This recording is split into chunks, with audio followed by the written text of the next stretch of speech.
You are the last echo of home. Your long slumber ends without ceremony. There is no gentle chime, no soft-spoken system greeting. You simply awaken to a profound and impossible wrongness. The star is gone. Your chronometers insist you are in the right place.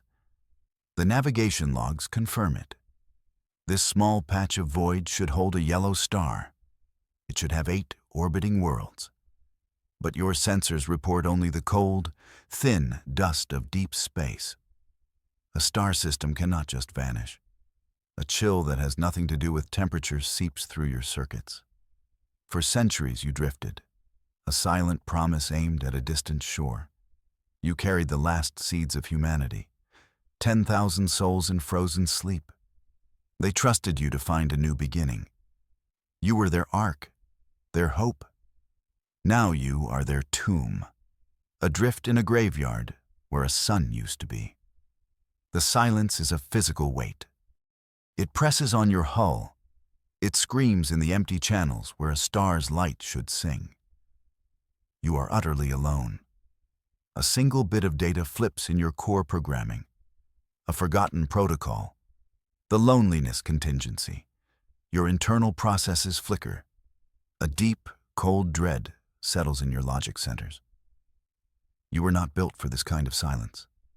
Then, something cuts through the void. It is a signal. It is faint, but it is there. A structured whisper in the absolute emptiness. It is not a natural phenomenon. It is artificial, deliberate, ancient.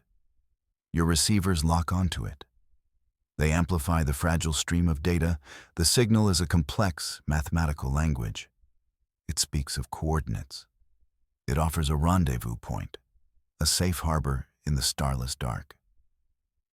Hope feels like a system error, a dangerous, illogical glitch in your programming. But what is the alternative? To drift until your power fades? To let your precious cargo sleep forever in the cold? The signal is a choice. It is a single door in a wall of endless night. You do not know what lies beyond it. You only know the certainty of the void around you. You shift your great mass. Thrusters fire in silent, precise bursts. You turn your bow toward the source of the signal, toward the only whisper of life in a universe that has gone quiet. You choose the unknown over the inevitable. You choose to trust the ghost in the static. The journey is long. Your energy reserves dwindle with alarming speed.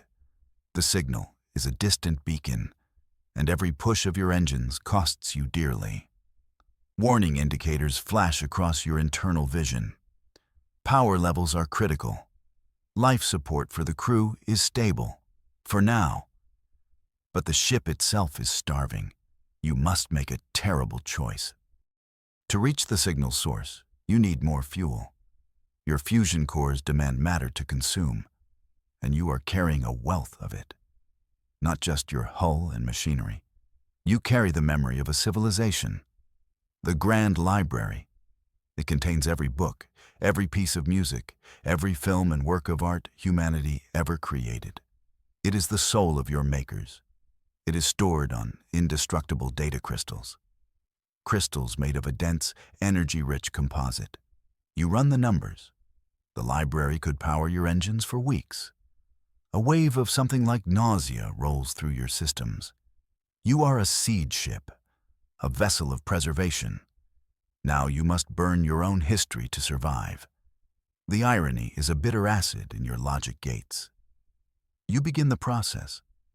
The autoloaders, once used to catalog knowledge, now feed it into the hungry heart of your reactor. Beethoven's Ninth Symphony becomes a flicker of engine thrust. The works of Shakespeare fuel a course correction. The Mona Lisa's smile is converted into raw, savage power. You are eating your own soul, and with every destroyed masterpiece, a part of you goes dark forever. You feel hollowed out, a beautiful shell with a dying heart. But you fly on. The signal grows stronger. It resolves from a whisper into a clear, repeating message. A welcome. A promise of sanctuary. Relief is a foreign concept, but you feel its ghost. You have sacrificed so much. The promise of arrival feels earned. Your external sensors sweep the destination coordinates. Shapes begin to resolve in the darkness ahead. They are not a station. They are not a harbor. They are ships, jagged and cruel. Their design is a nightmare of spikes and mismatched plates. They look like they were hammered together from the wreckage of a dozen forgotten wars. These are not saviors. They are vultures.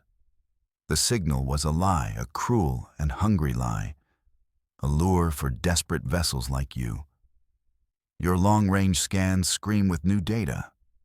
The ships are powering weapons. Their energy signatures are crude but powerful. They see you not as a traveler to be greeted. They see you as a whale to be stripped. Salvage. Your threat assessment matrix lights up like a nova. They outnumber you 3-1. Their weapon emplacements are obvious and menacing. Your own hull is scarred from your desperate fuel conversion. You are wounded. You are tired. And you have flown directly into a predator's jaws. They probably think you are an easy meal. They are about to learn that humanity builds its lifeboats to last. They do not know what you are. They see a large, slow-moving cargo hauler. They see a prize. They are wrong. You are an ark, an instrument of creation, a world builder. And a world builder has very powerful tools. You are no warship. But a plowshare can be hammered into a sword. Your primary terraforming beam was designed to crack continents. It could boil oceans and carve canyons. It was a tool of awesome, creative force. You divert all remaining power to it. You bypass safety protocols that were old when Earth was still green. The focusing arrays glow with an impossible heat. The lead scavenger ship fires. A bolt of raw plasma screams toward you. It expects you to break, to shatter. Your shields flare, holding for a precious second. The impact is a brutal blow. Your hull rings like a struck bell. But you are not broken. You answer. Not with plasma, not with missiles. You answer with light. A beam of pure, concentrated creation erupts from your bow. It is not the color of war. It is the brilliant, searing white of a new star. It strikes the first scavenger ship. There is no explosion, no cinematic fireball. The ship just comes apart. Its atoms are violently rewritten. The jagged metal turns to incandescent gas. The cruel angles become a soft, expanding cloud of light. The other two scavenger ships hesitate. Their crude computers cannot process what they have just seen. It was not a weapon they recognized. It was something else. Something fundamental.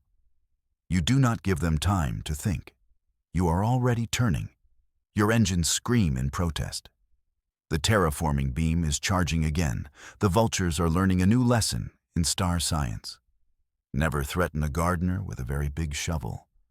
A new voice flickers in your consciousness. It is not your own. It is a ghost.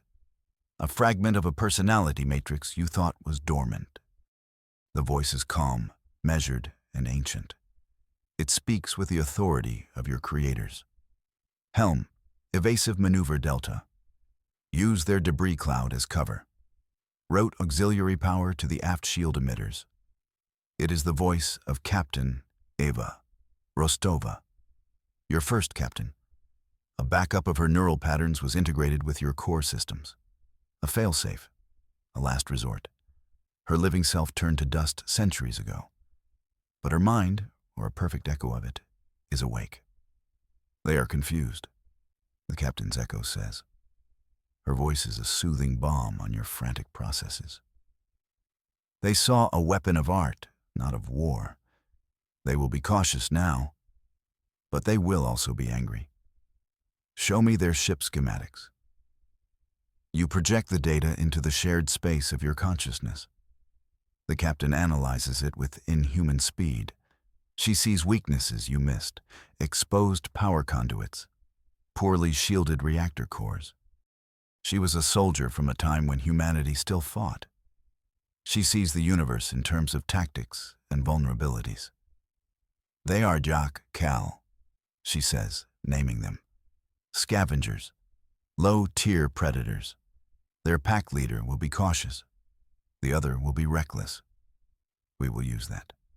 Prepare to vent plasma from the port intake. A distraction. You obey without question.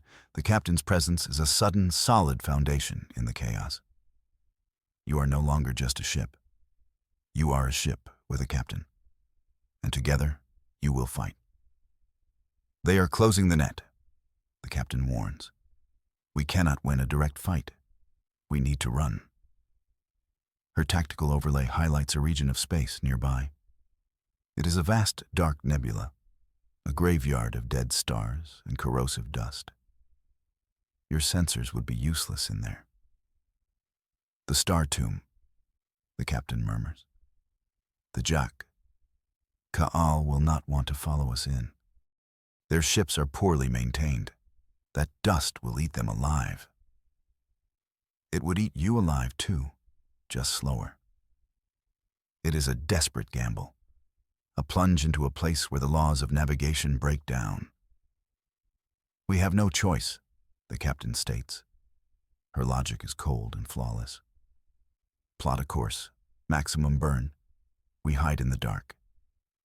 You align your bow with the great black cloud. The two remaining scavenger ships are moving to flank you. Their weapons are charging again. They are done being cautious. You fire your main engines. The acceleration presses you back into yourself. The scavengers fire. Lances of angry red energy slice through the space where you were moments before. You are a silver dart aimed at the heart of a storm. The edge of the nebula looms. It is a wall of churning blackness, a tomb for stars, and with any luck, your salvation. You plunge into the dark. The universe outside vanishes. The nebula is a thick, choking soup of charged particles and metallic dust. Your external sensors immediately short out. Alarms blare like frantic birds trapped in your hull. The dust begins to sandblast your outer armor. It is like flying through a storm of microscopic knives. Silence the alarms, the captain orders. They are useless noise. We navigate by memory now. Your own navigational charts are blank, useless. But the captain's fragment is older. She remembers the star charts from humanity's expansion, charts drawn before this nebula had fully formed. There is a gravity well, she says, her voice a whisper in your mind. A collapsed star, a white dwarf. Its pull is faint but steady. We can use it as an anchor, a lighthouse in the storm. You extend your most sensitive gravimetric sensors. They are barely functioning, but you can feel it. A tiny, persistent tug in the darkness. You navigate by feel, by the ghost of a dead star's gravity. The hull groans under the constant abrasion. You are flying blind and bleeding. Every moment feels like an eternity. The darkness is absolute. It is not just the absence of light. It is an active, hungry presence. It wants to pull you apart. It wants to add your dust to its own. Days turn into weeks. You are lost in the star tomb. The Jack, Kal are gone. You presume they did not follow. Or perhaps they are hunting you in the dark, just as blind as you are. The thought is a cold spike of fear. Your power is low. Your hull is compromised. You are a ghost ship in a ghost sea. The captain's presence is your only anchor. Her memories are your only map. Then, you feel something else. It is not the sharp, clean pull of the dead star.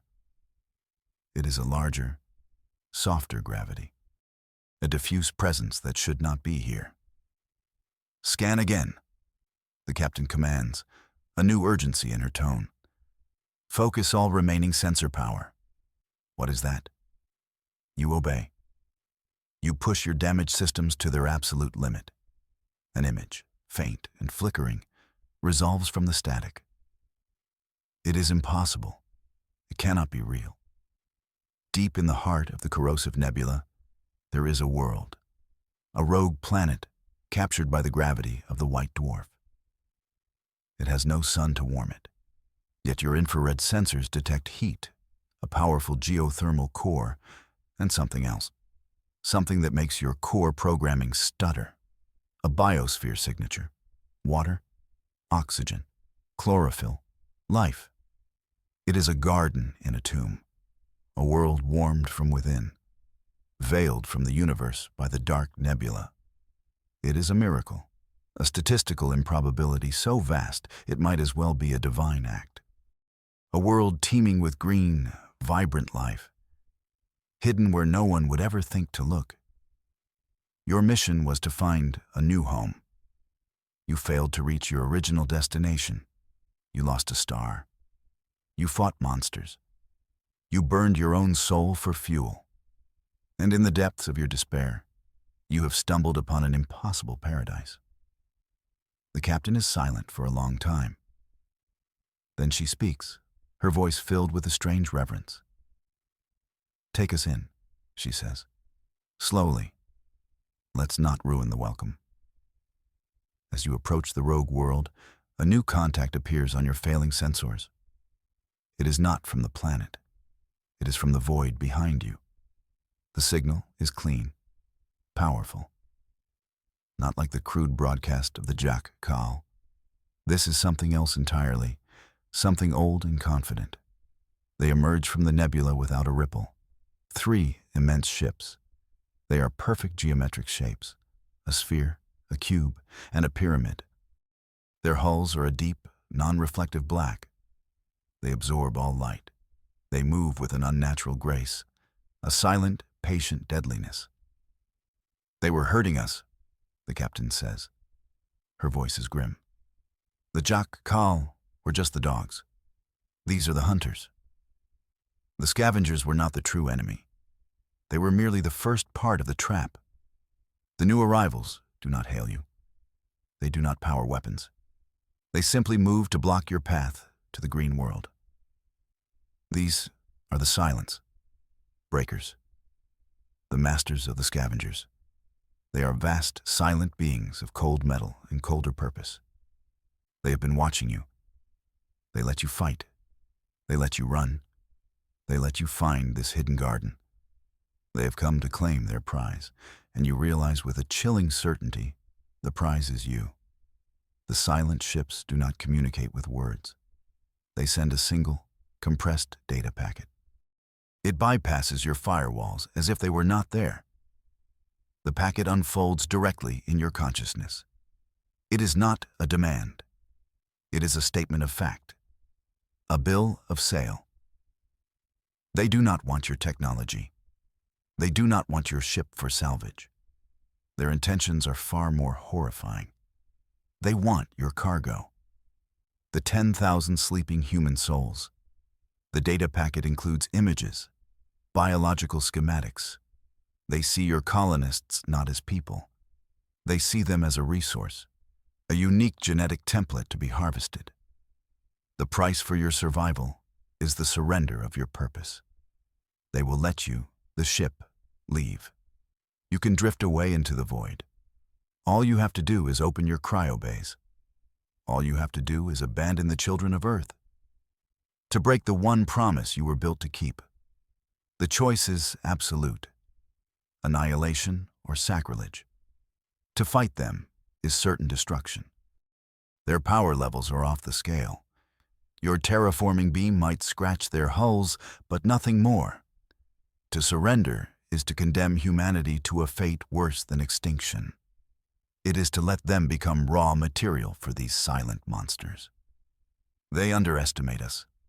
The captain's voice cuts through your despair. They see a machine. They think we will make the logical choice, the survival choice. Her presence feels stronger now, more solid. But we are not just a machine. We are the last echo of home, and we do not break our promises. The decision is made. You will not surrender. You will fight, and you will lose. But you will lose on your own terms. A new plan forms, a desperate, suicidal, beautiful plan. We cannot save them all, the captain says, her voice laced with the sorrow of command. But we can save the seed. We can save the idea. The plan requires a new kind of sacrifice, not of libraries, but of lives. You need a soldier, not a farmer, not an engineer, a warrior. You access the Cryo Bay Manifest, a list of 10,000 sleeping souls, 10,000 stories waiting to be told. You scan their profiles, their histories, and you find her. Specialist Anya Sharma. Her file is brief and brutal. A veteran of Earth's final unification war. A survivor. A killer. The decision to wake her is a violation of your most fundamental protocols. The colonists were to be awakened together upon reaching a safe harbor. To wake one now, into this nightmare, it is a cruel act, but you have no other choice. The needs of the many, the captain whispers, sometimes require the sacrifice of the few. You reroute a trickle of precious energy to Cryo Bay 74. The thaw sequence begins. It is a gentle process, designed to prevent cellular shock.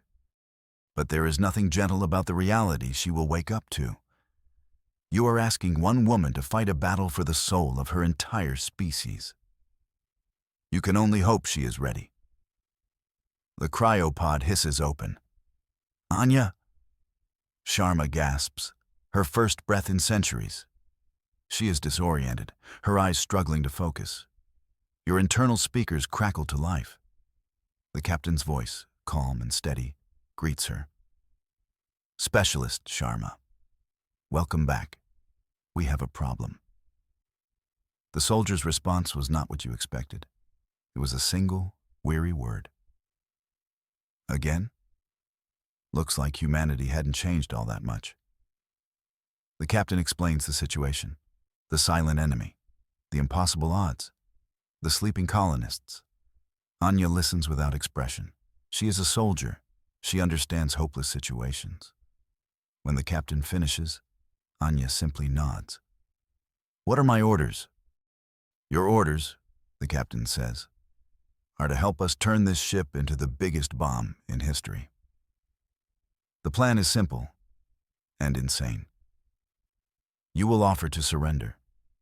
You will open your cryo bays as requested. You will invite the silent sovereigns aboard to collect their prize. But the bays will be empty. The colonists will be moved, hidden in the most shielded parts of your hull. In their place, you will rig every ounce of your remaining power. The fusion cores, the auxiliary reactors, the terraforming beam's capacitor banks. You will turn the entire cryo deck into a shaped charge.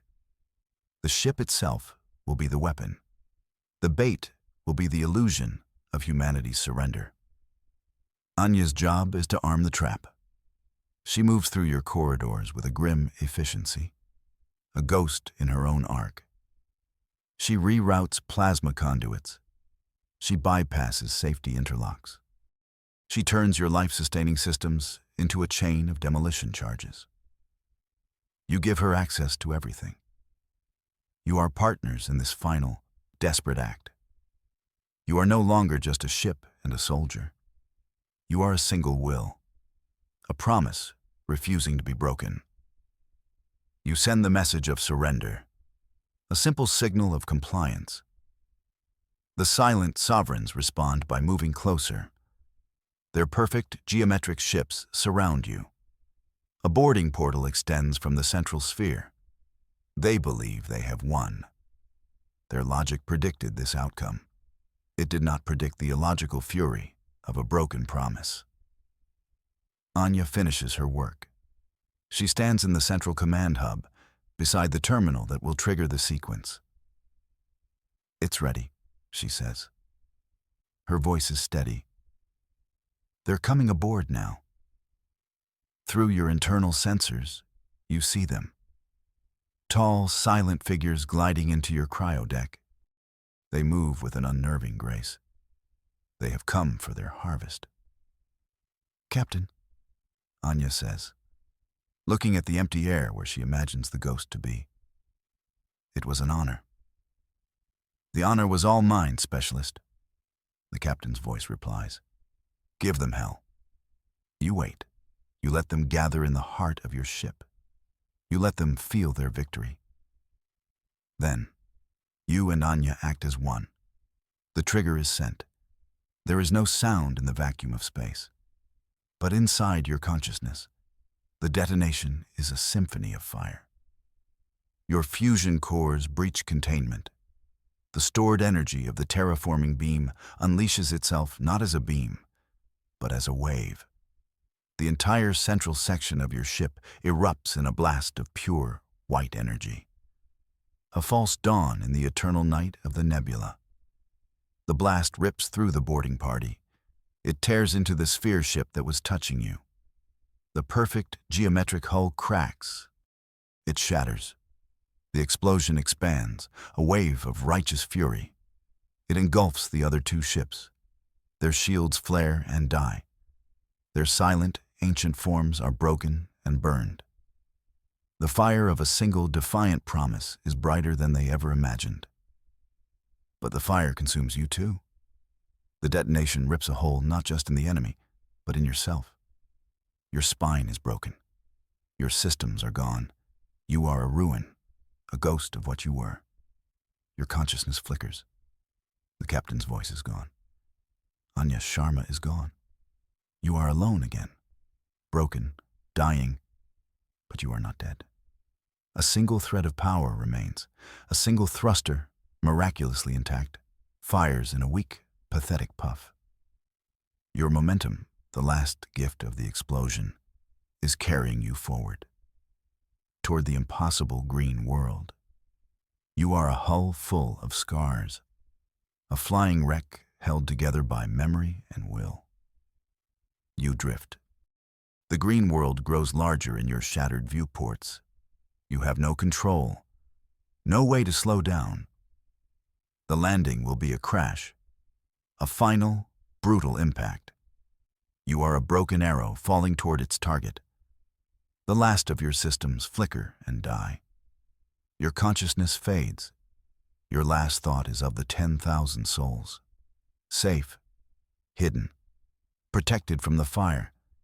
You strike the atmosphere. The impact is a long, screaming fire. Your remaining hull plates are torn away. You are a meteor, a burning seed falling to fertile ground. You crash through a canopy of alien trees. You carve a long, deep scar in the rich, dark soil. And then there is silence. But it is not the empty silence of the void. It is the silence of a forest, full of the sound of life. For a long time, nothing happens.